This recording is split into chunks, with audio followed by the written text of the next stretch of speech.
Ya,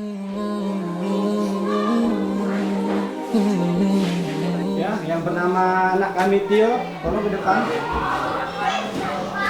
Ini Tio, jadi Bapak minta tolong antarkan buku ini ke kantor.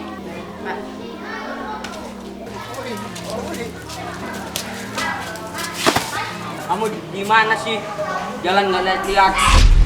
Puasa melatih diri kita agar semakin bertakwa.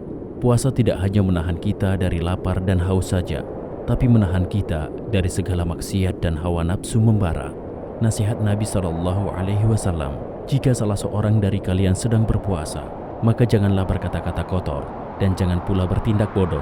Jika ada seseorang yang mencelanya atau mengganggunya, hendaklah mengucapkan, sesungguhnya aku sedang berpuasa. Hadis riwayat Bukhari Muslim. Maaf bang, saya sedang berpuasa.